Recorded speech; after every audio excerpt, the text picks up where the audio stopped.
you love to dance and you figure out, you love twerking a little bit, so that's what you do when you're dancing. When you're home by yourself, that's what you do. You start twerking. Hey, grannies, babies, how y'all doing? We can really start a conversation. Come on in and have some sit down because we're about to get started.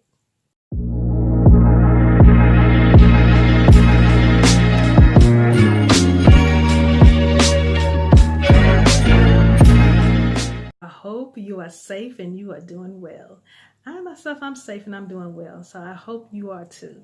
There's my one wish for you today, that you are safe and doing well. So we're going to get into it. Today I'm going to talk about part 2 of starting over, especially for people who are coming out of a life of abuse or have come out of it already. I want to stress on being free to be me. Well, being free to be in you. Because that is something that you did not get to experience while you were in that toxic relationship. You can experience abuse, and a lot of people don't realize that abuse comes in many different forms. It's not just about somebody physically, harming you, being aggressive with you physically. You can be harmed spiritually, believe it or not, spiritually, intellectually, or emotionally, financially. A lot of people don't realize that's what's going on. So in another video, I'm going to talk about all of those. But today I want to talk about being free to be in me, and I want you to be free to be you. So there are going to be 3 different things that I'm going to talk about. So the first thing I want to talk about is I enjoy me. And I enjoy being free to be me. There's so much that comes with that. That can also be a video in itself, but I'm only going to give you a little snippet.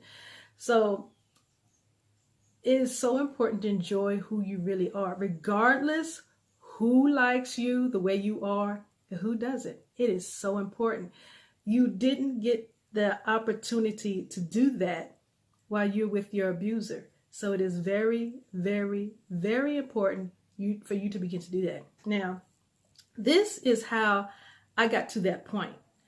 What I did was I reintroduced me to me, which is number 2.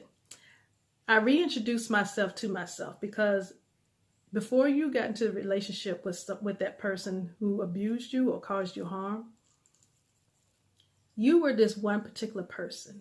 You were vibrant. You were always doing things. You had it going on.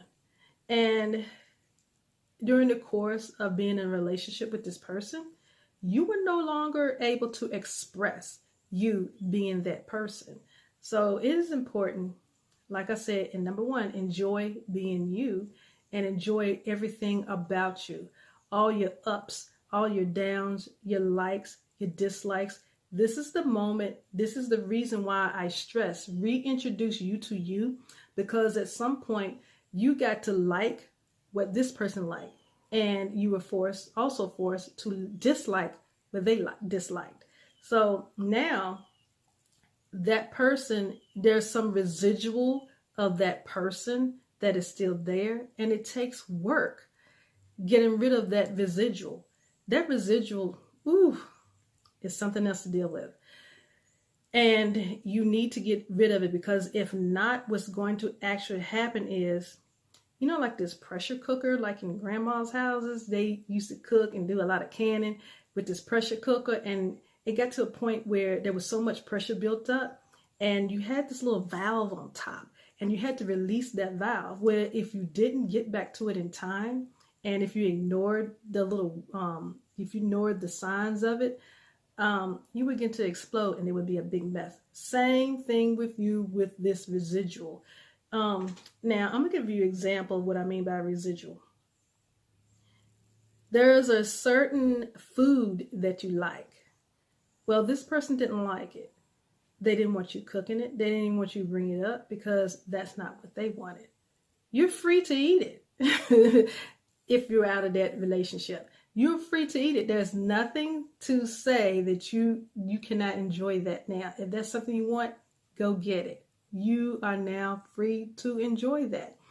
If it's some place you wanted to go, and you were restricted from going, you were restrained from going, you now have the beautiful opportunity to go. Now, this is what I always also like to say.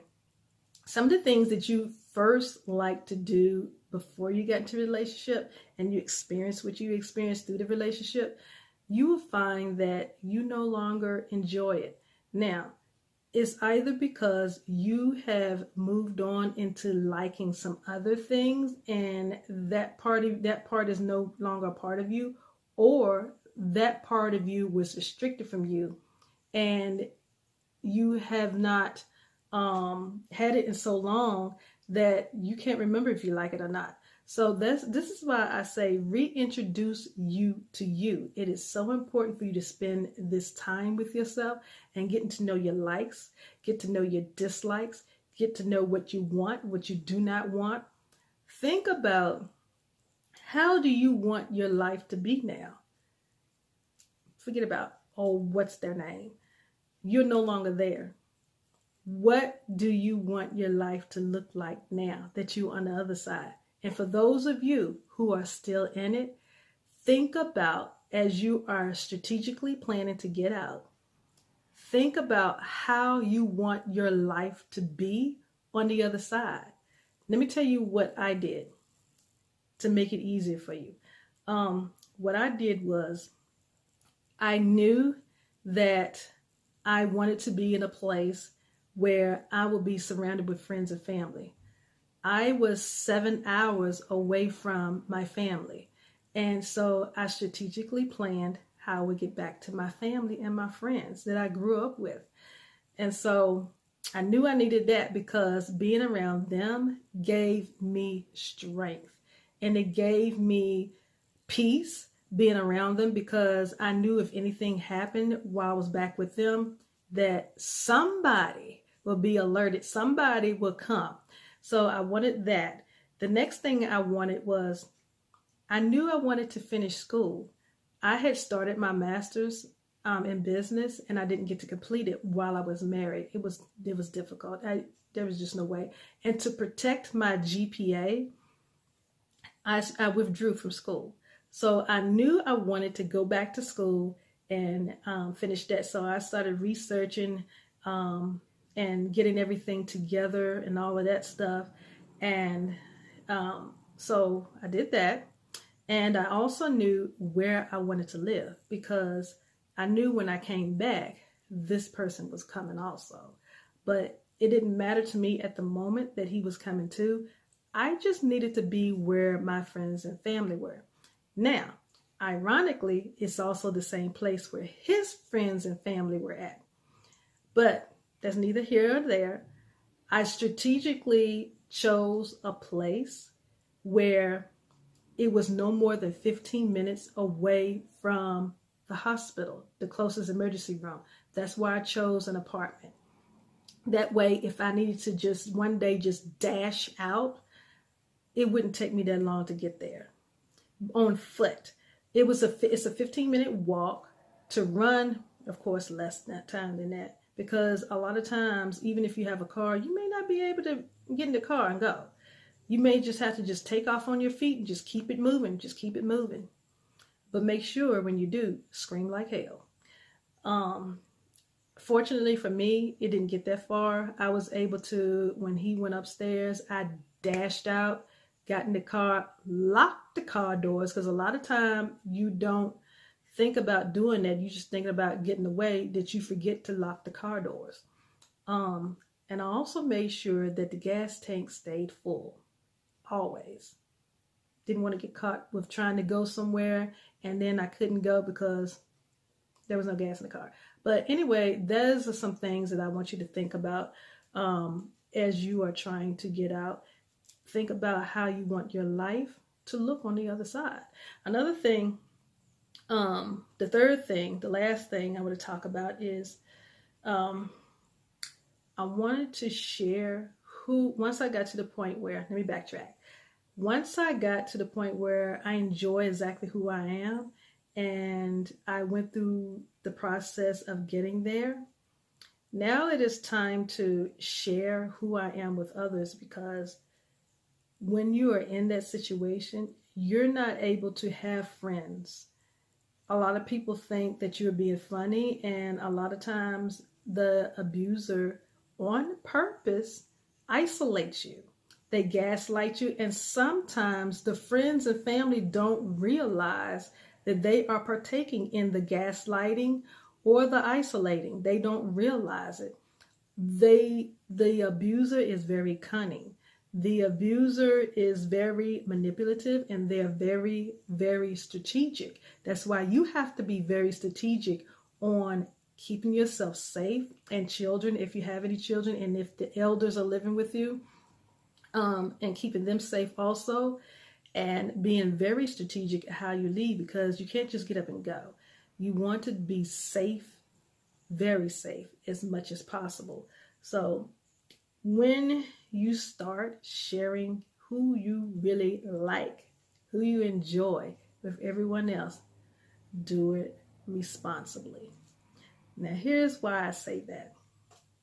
Some people enjoy freedom so much when they get on the other side, they don't know how to handle it. And I get it. I get it. You're so free. You just want to flap your wings and just go everywhere. You want to do everything, anything that restricted you from any desires. That's just what you want to get into. So I get it. So this is what I mean by being responsible. Say, for instance, okay, this is some of the things I enjoy. I love singing. I love dancing. I love reading. Oh my gosh, y'all, I love to read. That's another story in itself. I'll come back and tell you about it one day, but that's not what we're talking about today. Anyway, it is one of the things I enjoy doing. I love learning. Now, dancing. This is where the responsibly part comes in. You love to dance, and you figure out, you love twerking a little bit, so that's what you do when you're dancing. When you're home by yourself, that's what you do. You start twerking. But anyway, what I mean by responsibly, sometimes, especially if you live in the Bible Belt like I do, and you get invited to church by your friends and families. I'm not the biggest fan of going to church, although I do believe in God. I'm just not the biggest fan of going to church. What you don't want to do is get there and the music sounds good and feels good and you started. No, that ain't what you're going to do. You want to save that for another time. Yeah, that's what you want to do. And be very intentional. Be very intentional when you share yourself. You want to share yourself with people who mean you well. Sometimes people who were in your former life before you with this person, sometimes you will find out that they are not going to be the people who can help you or to be a part of this part of you. Because what people don't tell you, other than the stigmas, on the other side of the stigmas, that you experience growth. Even during the situation that you were in that was harmful to you, there's a lot of growth that takes place. And I'm going to explain that in another video because that's going to take some time. You do experience growth. A lot of people miss that part. They always want to go into, you were weak and you should have seen the red flags and all of that nonsense. Because a lot of times, especially when you're dealing with someone with narcissistic behaviors, you're not going to see any flags. No. I'm someone with a strong psychological background. You're not going to see any flags. Trust me. A lot of times when they are strategic, you're not going to see any red flags. What happened to me was a year and a half after being in the relationship is when that mask just came off, boom, all of a sudden. When I say there were no red flags, there was nothing leading up to it. Nothing. No thing. Nada. No. And so a lot of people would tell you, what were the signs. They would ask you what the signs are. And like I said, everything is a textbook. People aren't always textbook. You can throw that out the window. Because here's the thing. Each case is different. Each abuser is different. They don't all do the same thing. And even if they do the same thing, they don't do it the same way. So red flags, they don't always appear. And it's not so much as, because some people will even go as far as saying you were so in love with them that you didn't see them. That's not always true. Don't accept that. I am not one to subscribe to when people say, when life gives you lemons, make lemonade. If I don't want the damn lemonade, I don't want that either. No, don't give me lemons in the first place. No, if I ask for grapes, that's what I want. I want grapes. If I want an orange, that's what I want. Don't give me no damn lemons. No, that is not what you do. So anyway, back to what I was saying. Yeah, share with who you really are with others responsibly and intentionally. Be intentional with the relationships that you need in your life, because you know what you need and who you need in your life better than anyone else, regardless of what anybody else tell you. Now, there are two people I strongly suggest. It's your option if you do it, but to be sustainable on your healing journey, I strongly suggest, after a life of abuse, that you see a physician, that's one, and a mental health specialist. Trust me, those tidbits will help you. Now, if you don't want to do drugs, that's fine. If you don't want to be prescribed drugs, that's fine. Look for a psychotherapist. And what they do is they give you talk therapy. They do not prescribe medications. Because I understand a lot of people don't want to go see a mental health specialist because the first thing they're going to do is, well, I'm not crazy. No, you're not crazy. But you know what? You experienced something very traumatic and you need professional help. You need someone professional to talk to. Because sometimes your friends and family, they can help some and give you support.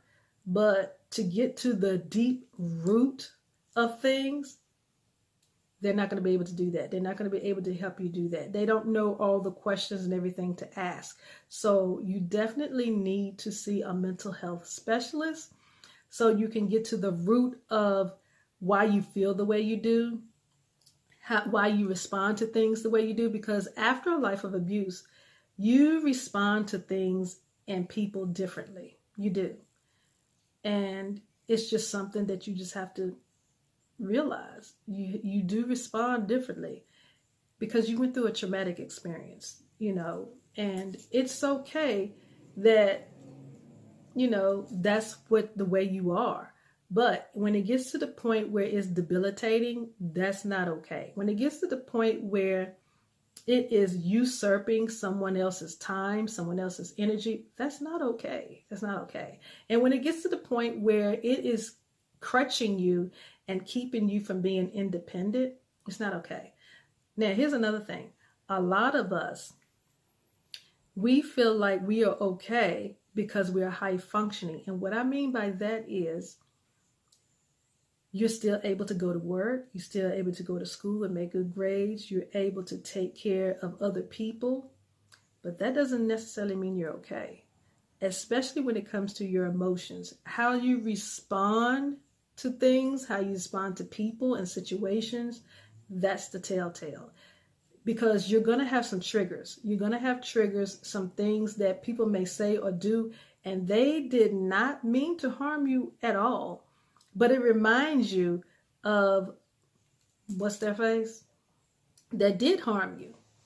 And sometimes you don't deal with it good at all. So that's the reason why I strongly suggest seeing a physician and seeing a mental health specialist, because you're going to need that, especially if you want to heal and heal sustainably. And so that's all I want to share with you guys. Part 2, that's part 2. So if you missed part 1, be sure to go back. It's in there. I didn't take it down, so be sure to go back. So that's all I have to share with you today. I want you to be safe. And I want you to be strategic if you are still in that situation on how you're going to get out, because I need you to be safe. I need you and your children to be safe if you have any, okay? So I want you to click like, share this video with someone you think needs it, and be sure to subscribe because I'm going to talk about these things a little bit more. Okay, y'all. Granny got to go because she's got things to do. So y'all, grannies, be safe. I love you all. I want you to remember something. Healing is a continuous process, not a one-shot deal. Love you guys. Much peace, love, light, and healing vibes.